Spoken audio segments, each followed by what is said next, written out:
What's going on, Scoop fam? You are back here with Barbell and the Anchor for the NFT Scoop Roundup, bringing you up to speed with all the latest in the NFT space. Barbell, what are we talking about today? Anchorman, what's going on? We have an absolute roster of stuff to unpack today. We're talking Degods, we're talking y00ts, and we're talking Dust Labs. There is so much to unpack. I'm super excited about this ecosystem, but yeah, can't wait to dive in. Baby! Okay, sweet, man. Sweet. Nice. Well, look, guys, can't wait to get stuck into this episode. But before we do, make sure you smash that bell notification, hit the likes, and if you haven't already, make sure you subscribe to the NFT Scoop newsletter. As always, you can keep up to date with us on Twitter at NFT Scoop _. You can follow the Barbell at Barbell _, and myself, Scoop Anchor, at Scoop Anchor. Link to the newsletter is in the description, so let's get stuck in. What's first on the agenda today, Barbell? Well, there is a lot of stuff that's gone on. Unless you've been living underneath a rock, man, like there's been some serious action on Twitter, despite being a bear market. And the y00ts have stolen the show. y00ts NFT have absolutely stolen the show for the past several weeks now. And again, there's a lot to unpack. I'm really excited to dive into this ecosystem. And I think one of the things which is really exciting is about the whole mint experience and the hype they have managed to generate. It's just been absolutely crazy. Nice, man. Nice. Sounds exciting. And these guys are on Solana, aren't they? They are on Solana. They're on Solana. Now, listen, if there's ETH heads out there, listen, ETH head, ETH maxi, leave your ego at the door, and I want you to open your minds here for a second, okay? I used to be a Bitcoin maxi, okay? All I bought was Bitcoin, okay, for 3 to 4 years. I refused to even look at ETH. Now I love Ethereum. In fact, I used to be called the Bitcoin Barbell, and now I'm just called Barbell because I don't own any Bitcoin, right? So, listen, open your minds and do not be married to one chain, because it's all about seeing what's happening inside, seeing what is happening around you, because what these guys are doing is different. And yes, there's going to be a ton of people out there who say that Solana NFTs are trash and there's no money, no liquidity in the system. But look, these guys are doing something different, and yeah, it's really exciting to see what they're doing. Got a bit of a confession for you, Barbell. I'm still yet to purchase my first Solana NFT. It's a bit embarrassing. Have you got any yourself? Mate, well, look, there's yeah, man. Well, look, I've got the y00ts NFT, man. Got the y00ts NFT. Had to snag myself one. Had to snag myself a y00ts NFT. Yeah, because, like, well, we'll dive into why that was the case and why I decided to do it. And look, I love Ethereum, Mutant Apes, Bored Apes, you name it. ETH is the king for me at the moment, but what these guys are doing is super interesting.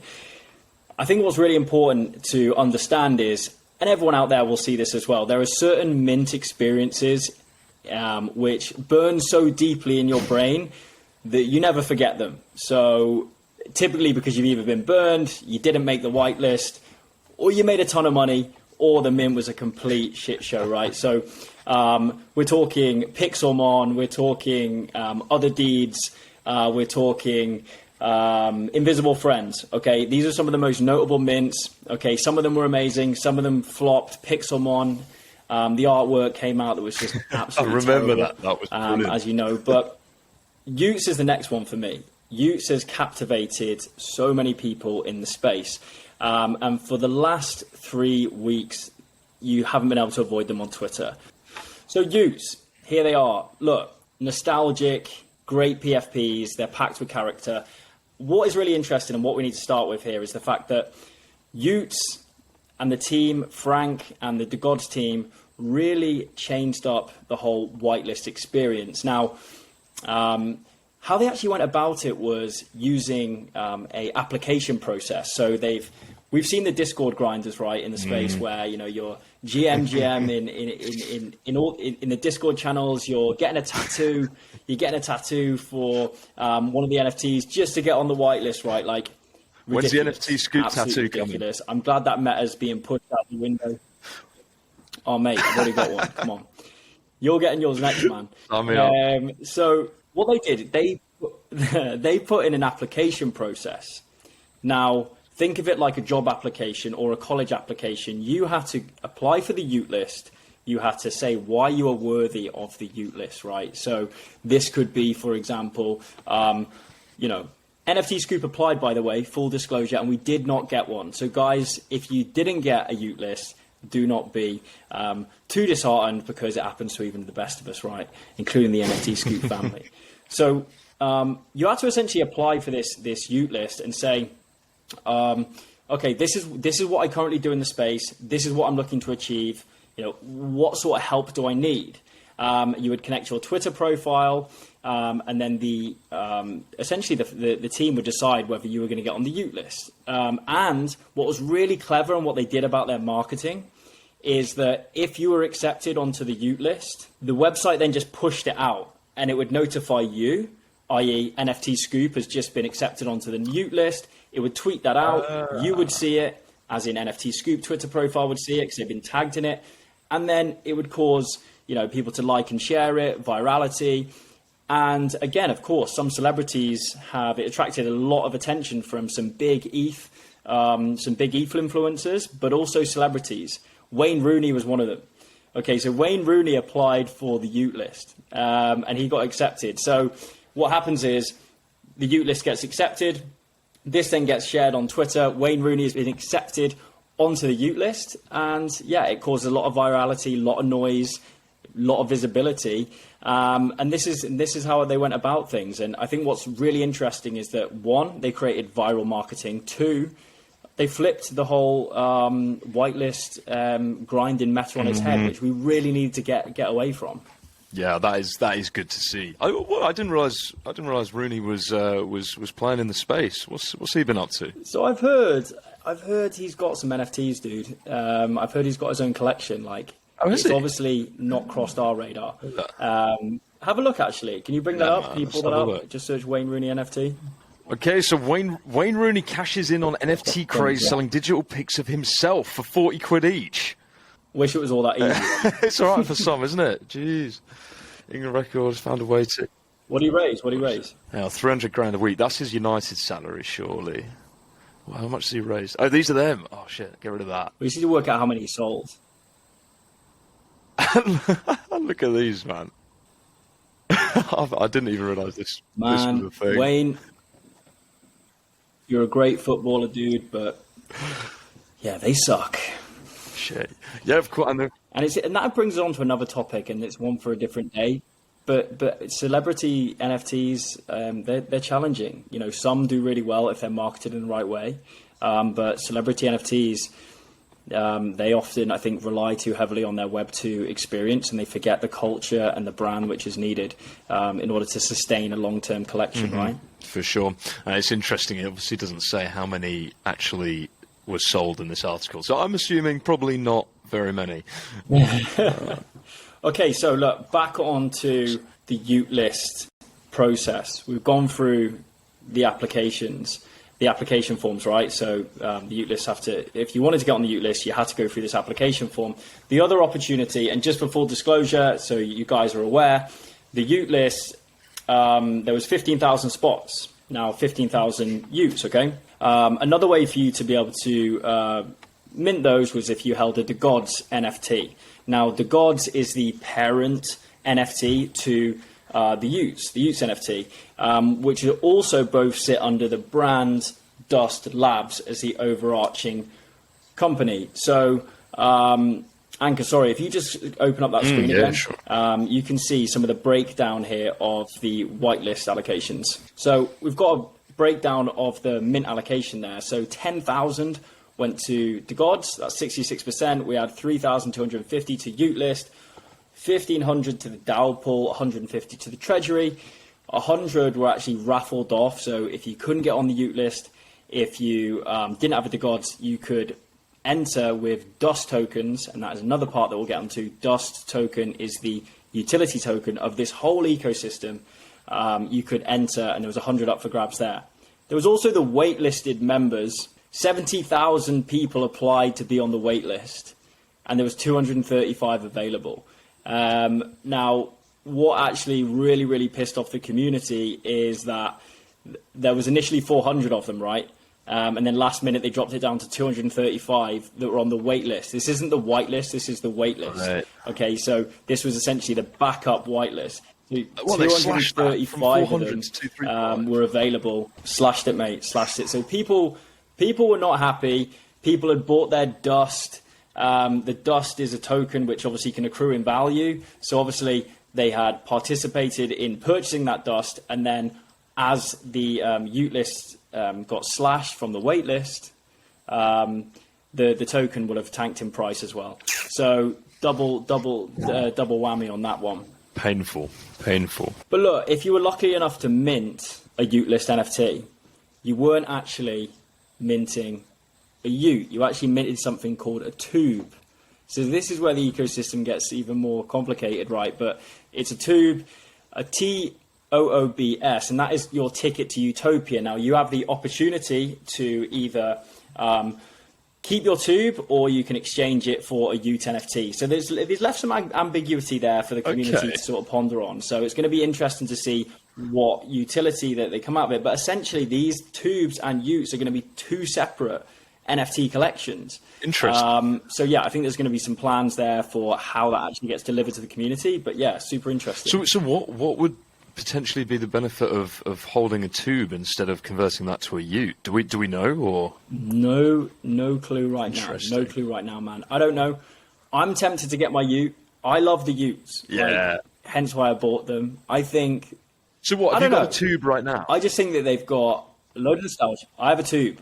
Right, and then you have the opportunity to convert that to a ute at some point. Convert it to a ute at some point in the not too distant future, yes. I think the mint reveal has actually now been delayed for 7 days. But look, that takes us on to the next part of things, which is the whole drama with the mint process. So people are already pissed off with the whitelisting process, right? There's always going to be more people who can not mint than who can mint. Okay, so you've got a big crowd of people, they're angry, utes are shit, we don't want the utes anymore. But then now obviously we get onto the mint process. Now the mint process has also been a bit of a fuck up. Now you might be wondering why I think that utes are so great, Degods Dusk Labs are so great, okay? But the thing is here, please bear with me. There is more to meet the eye here. Now, they had a lot of drama with their mint, okay? Firstly, they felt that the ute list was actually more swayed heavily towards the influencers. Okay, so influencers were able to get ute list more so than someone with 800 followers, 500 followers, okay? But when you actually look at the data shows that, I think it's something like, two of the biggest cohorts who got ute list were actually had either 1,000 to 500 followers or less than 1,000. I think 24% had less than 1,000, and then I think 36% had 1,000 to 5,000. Okay. So they actually dispelled that, and I think the reason why people felt that influencers got it was because if you say you got 100,000 followers, or if you're Wayne Rooney, or if you're a celebrity, right, that's then going to get shared on Twitter. The algorithm pushes it up more. It's more visible. People then just say, oh, influencers are only getting this. Johnny down the road who's got 150 followers or 500 followers probably isn't going to get liked and shared, right? So people really had an ethos that people really had a mindset that this was being swayed towards influencers. Sure, some big influencers got it, but I think they've showed the method. They've showed that they've actually been very, very fair in their ute list allocation. The team decided to delay the mint. Now, that never goes down well. Delaying the mint causes FUD within the community. People get uncertain, and following that, it's always going to cause bad press on Twitter. As far as we're concerned, though, I would say, just from the opinion of the Scoop, it's better to be safe than sorry. Because once you deploy a smart contract, there's nothing you can do about it. So it's better for them just to slow it down and then wait for them to go again. But they still found bugs even when they went through for the mint. So yeah, it's people weren't really happy about what went on. And we've seen that multiple times this year, haven't we? Issues with smart contracts, ETH being locked up permanently, nightmare. Exactly, man. And look, the general feedback on Twitter was that the mint experience, it was clunky, it was problematic. People were describing it as terrible. And so yeah, and look, if all else failed in terms of actually trying to mint one of these tokens, you could have, as mentioned, entered the Ute Lift raffle. There was only 100 up for grabs. And what I think the Frank and the team actually did, which was nice, there was no limit on how many entries you could think about it. There was 100 Ute lists up for grabs, 100. Okay. Now, Frank and the team, they decided to refund everybody because I think they were like, right, people are pissed off. We need to do something here. So look, they held their hands up and they've pushed forward. In all these large-scale mints that we see, other deeds, one of the most problematic mints going right, there was like 170 million worth of gas burnt alone. Okay, so that was transaction fees that were paid. Okay, but again, they're one of the biggest projects, Yuga Labs. They are right in the blueprint in the space for other people to follow. They're carving that path. In these large-scale mints, there's more hype, there's more attention, there's more users, there's more noise, there's more traffic, which is naturally going to attract more problems, and the technology needs to be better in order to handle that throughput. Okay, so look, I think as well that the more people and more noise that is ultimately surrounding a mint gives a larger audience who can whine, bitch, and moan, basically. So look, I think fair play. They've managed to hold a stronghold on the community. Frank, one of the leaders, is still respected, and look, people are still buzzing about their use. The floor price, looking at some of the post-mint action, the floor price is 10x. Okay, so if you look at all the Ethereum mints that are happening at the moment, okay, barely minting out, and then dumping straight after. Okay, Utes have 10x their mint price, so they're now sitting at 138 Solana, sorry. So you're looking at $4,800.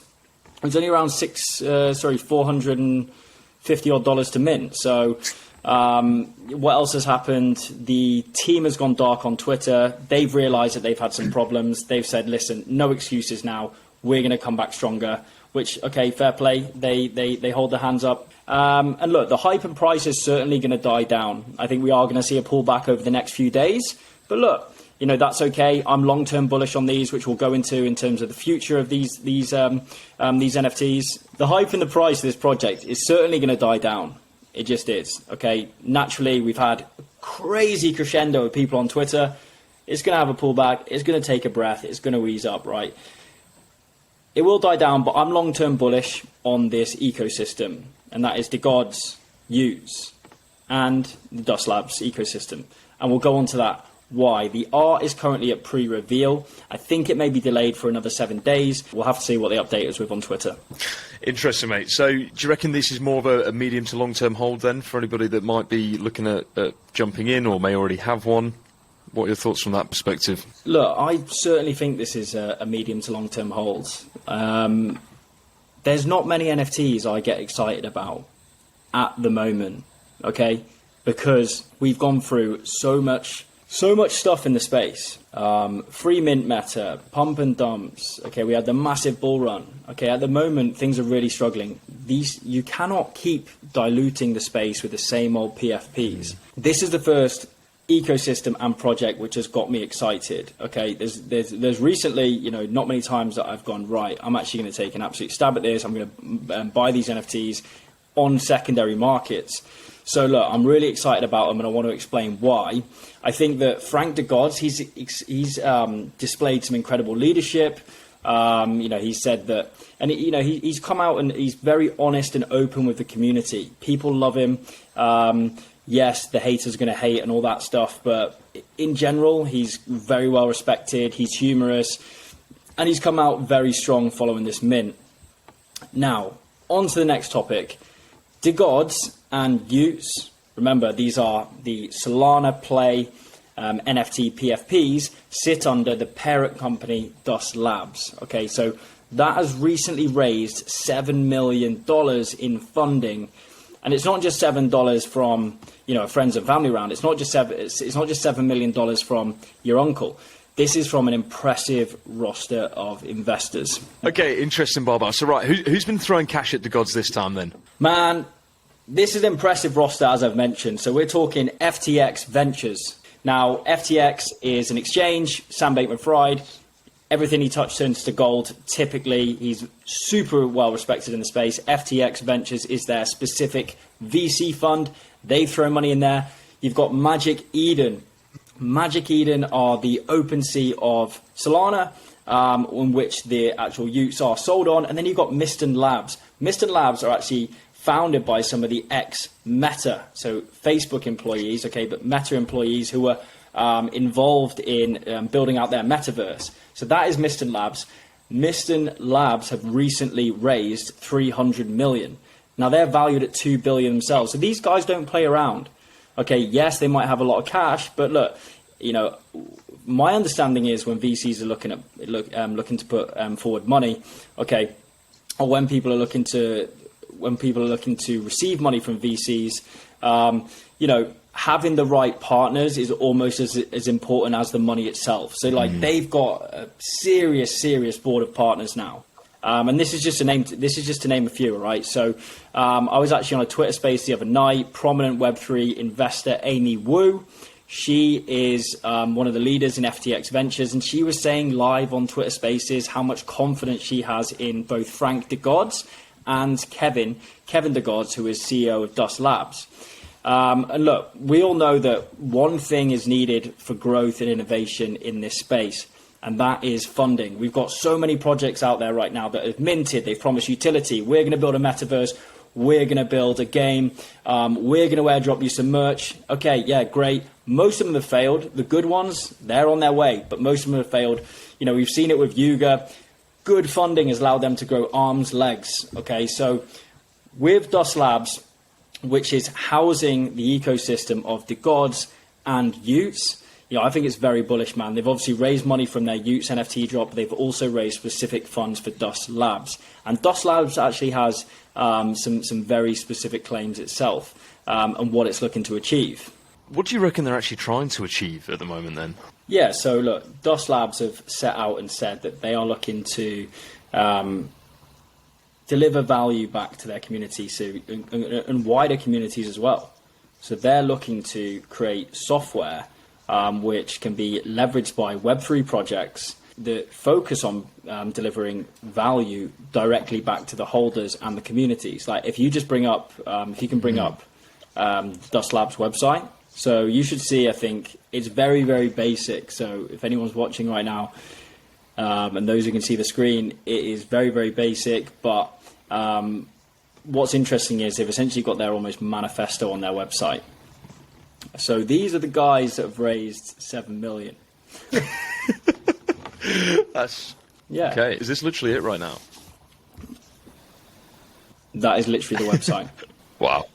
Okay, man. I think I'm going to put one of these together. Yeah, man. Do it for NFT Scoop. We'll get the funding. We'll get the funding that we need. God. So yeah, look, they're creating this software as a service. They're looking for it to drive value back to their community. And I think one thing that's really interesting is the actual UT list experience, that whole application process and how they went about it. That was actually designed by Dust Labs. Now that is Dust Labs demonstrating one of their first use cases and first products to the market and experimenting with it on UT list. Okay, so other NFT projects are going to adopt this technology and adopt the way that they went about the whitelist process. Okay, man. So we've spoken a bit about the Dust token. I've seen a fair bit about it. We've spoken about it in the newsletter. Is this something we should be considering getting hold of, or what are your thoughts on Dust overall? Yeah, so the Dust is that, as I mentioned earlier, the Dust is going to be the utility token behind Dust Labs. So the UT list application process is a product of Dust Labs. Now they're going to be deploying these products to make Web3 better, both Solana and Ethereum. Okay, but I think their play is going to be if other NFT projects, Web3 organizations want to use their softwares, they're going to have to pay for it in Dust. Now, if these products find product market fit, I mean, the sky's the limit for the Dust token. Right, interesting. So essentially, as they scale their SaaS business, they're going to be scaling the use case for Dust, essentially, driving that value behind the token. Exactly, man. Like, and these guys are pushing out innovation. Like, Firstly, we've seen them get really strong investors on board. They're good at marketing. They've deployed products, and they're also experimenting with the y00ts as well. So they've already experimented on the y00t list. But what they're also doing is they're actually experimenting with the whole intellectual property rights stuff with the y00ts NFTs. So rather than people owning the individual property, they're actually going to act as a collective governing body. So all the NFTs are a governing body that are going to keep track of all the individuals, groups who are actually going to plan to use the NFT's IP. They're also the y00ts are also going to be able to be customized. So let's say that the y00t is smoking. Let's say that the y00t is wearing a hoodie. It's got a crown on, whatever. If you stake your y00t for 30 days, this will allow you to exchange it for a trait. Okay, so for a different style of trait. But so let's say, for example, I'm wearing a hoodie. Okay, you're not wearing a hoodie, so I can exchange this for a different type of hoodie. But let's say that you're a y00t. Okay, you can't. You can exchange it for a different style of t-shirt. You can exchange your cap for maybe a crown, but I can't because I'm not wearing one. So it's got to fit with the traits that you've been given, your NFT. Right. But then there's so many ways that they can use this, man. Like, you know, we're talking brand partnerships, Nike, Adidas, people who are already in the space, Gucci. You know, what if they want to onboard into the y00ts ecosystem? There's so many ways that they're doing it, and they're being so innovative. In closing point, if they hit product market fit, Dust is going to, I think, perform really, really well. I'd have to check. Let me check the market cap for Dust, actually. Let's see where we're at. Let's go on CoinGecko. Maybe you can open up CoinGecko. Yeah, I'm just looking on it here, but maybe you can open it up. So whilst I'm opening that, so do holders actually own the IP of their y00t then? I need to research this more. I think that it's like a pseudo between a CCO model where anyone has rights to use the images. So like, you remember when Moonbirds, they went straight to, they changed the CCO, which the community went uproar about because it meant that their specific Moonbird could be used by anybody, right? And they didn't have certain rights to it. So this is kind of like a pseudo cross. It's like the community acts as a governing body, and the holders act as a governing body for the whole rights of the collection, I think, rather than individual y00t NFTs. I think that's how it's going to operate. Interesting. Good stuff, mate. Obviously, we've packed a lot in today. We've covered a lot of ground. What are your closing thoughts on Degods, the y00ts ecosystem, everything we've been covering today? Well, look, firstly, I've said it again, I've said it already. I bloody love the art, okay? I think nostalgic character. They're going to make great PFPs. That's going to attract people on Twitter, right? So, but look, I think these guys have long-term trajectory. They're innovators, they're marketeers, first mover advantage. They've received investment. They've got a really, really strong community. So for me personally, look, I'll hold my hands up. Okay, I was a Bitcoin maxi. I was an ETH, but I think that is that's a skill to have. Like, don't bury your head in the sand and continually get married to one chain. Okay, open your eyes to what's happening around you. Look, I absolutely love ETH, but I think that these guys are really, really tearing it up from a Solana perspective. They are legitimizing Solana in the NFT space. And yeah, I'm super excited to see how this unfolds. Ultimately, I am bullish. It is a long-term bullish bet, so not financial advice. The floor prices in NFTs are highly liquid and highly volatile. So yeah, just if you are going to do anything, make sure you do your own research. But look, I am long-term bullish in this. That does not mean that anyone else has to be. But yeah, we'll see how things turn out, right? Absolutely. Absolutely, man. Definitely one to watch for sure. So I know we'll be, I'm sure we'll be reporting in the Scoop over the coming weeks and months as to what's going on with these guys. But yeah, keep your eyes peeled. Exciting stuff. Okay, so that is a wrap for today's NFT Scoop News Roundup. Guys, smash that like, subscribe button. Make sure you subscribe to the NFT Scoop newsletter. We drop into your inbox twice a week, giving you all the latest news, insights, and opinion straight to your inbox. Thanks for tuning in. Look forward to speaking next time. Cheers, Barbell. See you later, Anchor.